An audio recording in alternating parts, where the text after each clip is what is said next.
Kila siku huwa unapitia kwenye mifumo ya mamlaka ambayo watu walitengeneza. Je, unaihisi? Unaelewa mamlaka? Unafahamu kwa nini ni muhimu? Mamlaka ni kitu ambacho hatuna uhuru wa kukizungumzia. Ni kweli hasa katika maisha ya raia, jinsi tunavyoishi pamoja katika jumuiya. Katika demokrasia, mamlaka yanapaswa katika watu tosha. Mazungumzo zaidi kuhusu ni nani hasa aliye nayo huonekana machafu kidogo, labda hata maovu. Ila mamlaka sio mazuri au mabaya kimsingi, zaidi kuliko moto au fizikia. Yako jinsi tu yalivyo. Hutawala jinsi aina yoyote ya serikali inavyofanya kazi. Kuamua ni nani anapata kuamua mambo. Kwa hivyo, kujifunza jinsi mamlaka yanavyofanya kazi ni muhimu kwa ufanisi, kuchukuliwa kwa umakini na kutotumiwa vibaya. Tutaangalia ni wapi mamlaka hutoka, jinsi yanavyotumiwa na unachoweza kufanya uwe mamlaka zaidi maishani. Tuanze na ufafanuzi. Mamlaka ni uwezo wa kuwafanya wengine wafanye kile ungependa wafanye. Bila shaka, hii inajitokeza katika nyanja zote za maisha, kutoka kwa familia hadi mahali pa kazi hadi mahusiano yetu. Lengo letu liko kwenye uwanja wa kiraia, ambapo mamlaka yanamaanisha kuifanya jumuiya kufanya chaguo na kuchukua hatua unazotaka.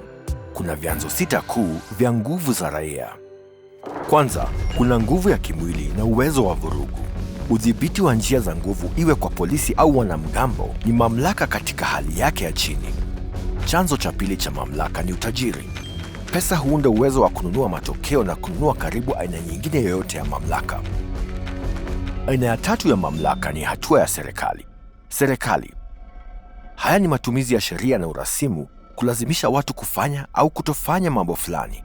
Katika demokrasia kwa mfano, sisi wananchi, kinadharia, tunaipa serikali mamlaka yake kupitia uchaguzi. Katika udikteta, mamlaka ya serikali huibuka kutoka kwa tishio la nguvu, sio idhini ya watawaliwa. Aina ya 4 ya mamlaka ni kanuni za kijamii au kile watu wanafikiri ni sawa. Kanuni hazina utendaji kazi wa serikali. Wanafanya kazi kwa njia laini zaidi, rika kwa rika. Yanaweza kufanya watu wabadili tabia na sheria. Fikiria jinsi kanuni zinazozunguka usawa wa ndoa leo zinavyobadilika.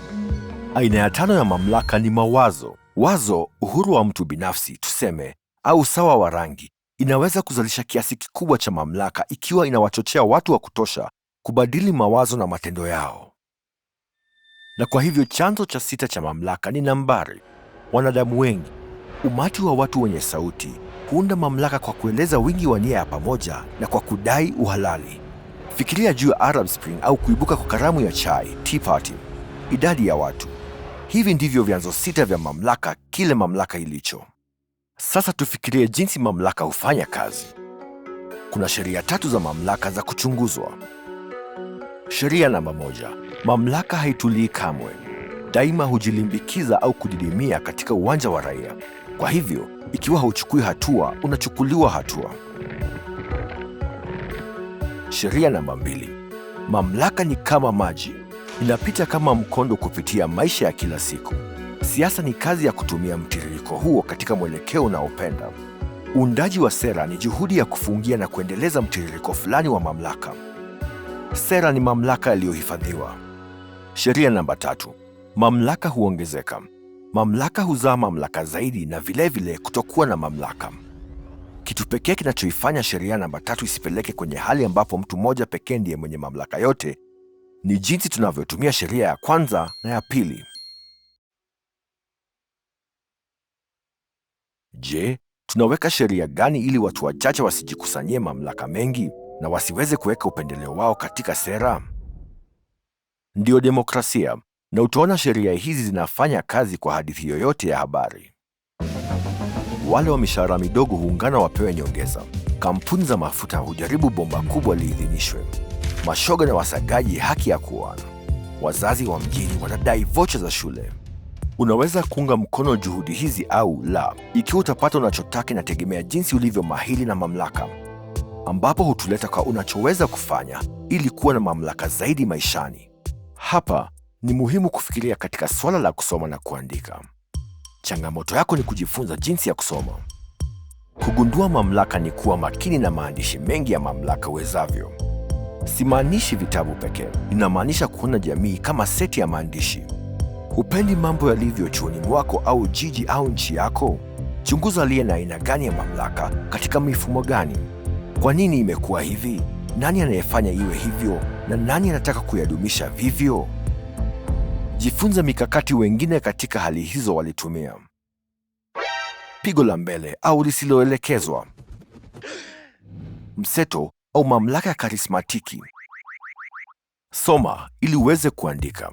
Kuandika mamlaka kunahitaji kwanza kwamba uamini kuwa una haki ya kuandika. Kuwa mwandishi wa mabadiliko. Unafanya kama ilivyo kwa aina yoyote ya uandishi, unajifunza kujieleza. Zungumza kwa sauti ambayo ni ya kweli. Panga mawazo yako, kisha panga watu wengine. Fanya mazoezi ya kujenga maelewano, mazoezi ya migogoro. Kama ilivyo kwa uandishi, yote ni kuhusu mazoezi. Kila siku una nafasi ya kufanya mazoezi katika mtaa wako na zaidi. Weka malengo, kisha makubwa zaidi. Chunguza mifumo hiyo, angalia kinachofanya kazi, rekebisha, rudia. Huu ni uraia. Tumechunguza ni wapi mamlaka ya kiraia hutoka, yanavyofanya kazi na unachoweza kufanya ili kuyatumia. Swali kubwa lililobaki ni kwa nini ya mamlaka. Je, unataka mamlaka ya faidi kila mtu au wewe tu? Madhumuni yako ni ya kijamii au yanapingana na jamii? Swali hili halihusu mkakati, ni kuhusu tabia, na hiyo seti nyingine ya masomo. Lakini kumbuka hili, mamlaka pamoja na tabia ni sawa na raia mkuu, na una uwezo wa kuwa moja. Je, uko tayari kuendelea kujifunza? Tazama video hizi ili kupima kile unachofikiri unajua au jifunze zaidi kuhusu usichokijua. Jisajili na uwe na hamu.